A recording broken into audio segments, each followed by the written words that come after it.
Почитуван председател на владата, господине Ковачевски, шум и дашur kryetar, zotri Ahmeti, të nderuar zëvendës kryeministra,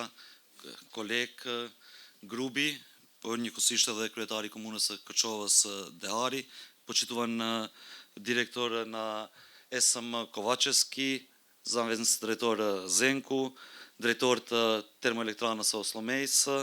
shumë të respektuar përfaqësues të Bashkimit Evropian të Bezhit, me të vërtetë është nder dhe kënaqësi që sot si Ministri i Ekonomisë të kem mundësinë që bashkarisht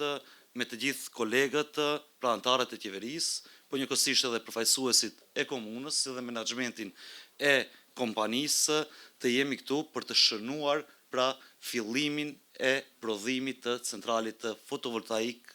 pra i pari i këtij lloji jo vetëm në Republikën e Maqedonisë së Veriut, por edhe më gjerë. Dhe kjo pikrisht është dëshmuar edhe me raportin e Komisionit Evropian, ku në plotësi fillon implementimi i agjendës së gjelbërt në Republikën e Maqedonisë së Veriut, në veçanti në sektorin energjetik. Një agjendë e cila ka të bëjë me jetën, një agjendë e cila ka të bëjë me ambientin jetësor, por një agjendë e cila ka të bëjë edhe me ardhmërinë, jo vetëm sektorit energjetik, por në përgjithësi sa i përket klimës së biznesit në Republikën e Maqedonisë së Veriut. Sot jemi dëshmitar që pikrisht miniera e vjetër e termoelektranës së Ollomejës shndërrohet plotësisht në një investim i cili do të prodhojë energji elektrike nga burimet e ripërtrishme. Dhe kjo nuk është i vetmi investim i cili ndodh dhe do ndodhi në Maqedoninë e Veriut, pikrisht në këtë minierë të termoelektranës së Ollomejës janë parapa edhe 3 projekte të radhës të cilët janë në implementim e sipër. Që nga fillimi i vitit 2019 me transponimin e rregulativave në kuadër të ligjit për energjetik dhe ligjit për efikasitet energjetik, po edhe për saktimeve programore të qeverisë së Maqedonisë së Veriut, ku janë inkorporuar pra politika të cilët kanë marrë mbështetjen e plot nga ana e qytetarëve, politika të cilët kanë të bëjnë me agjendën e gjelbërt, pra kemi hapur një kapitull të ri, një kapitull i cili promovon, stimulon investimet private edhe shtetërore në burime të ripërtrishme të energjisë elektrike. Në kuadër të strategjisë për zhvillimin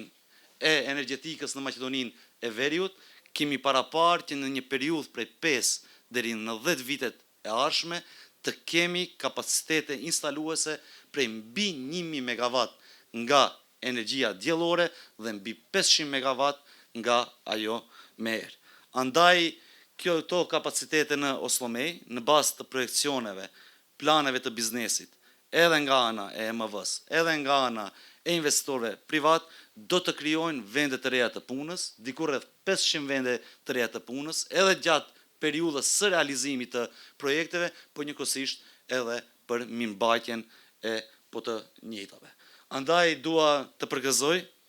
menaxhmentin e EMV-s për punën e mrekullueshme që edhe në kohë krize globale, evropiane, energjetike nuk kanë ndalur realizimin e projekteve kapitale, projekte të cilat edhe direkt edhe indirekt ndikojnë në zhvillimin ekonomik edhe të vendit, por edhe atë lokal. Znači, deneska mi je golema čest i zadovoljstvo i vo ovakvo vreme, energetska kriza, globalna, evropska, regionalno, da učestvujem vo prviot od ovakov vid projekt što se odnesува do izgradba na fotonaponski centrali. Ovaj ne je prvi od projekt što se realizira od strana na SM samo v našата država, no mora da se navede faktot дека je prvi od projekt во jugoistočna Evropa što starite rudnici почнуваат, значи да се направат извори за производство на електрична енергија и тоа од обновливи извори. Согласно стратегијата за развој на енергетиката во нашата држава, која почна и се усвои во 2019 година, а произлегуваше и новиот закон за енергетика и енергетска ефикасност, целосно почнува да се реализира главниот столб столбот каде што се прави транзиција во енергетскиот сектор кон зелена енергија. Тоа е определба на владата, тоа е определба на граѓаните на Северна Македонија, имајќи во предвид дека довербата ја дале токму за вакви агенди кои значат живот. Затоа ги охрабрувам менаџментот на ЕСМ, а секако дека и сите инвеститори што повеќе да инвестираат во вакви централи, не само соларни, може да бидат и други централи кои се обновливи извори заради тоа што ќе го заштитиме животната средина, а секако ќе придонесеме и подобро здравје на сите граѓани. Нека е честито и нека се множат вакви проекти. Ја фалим деричом.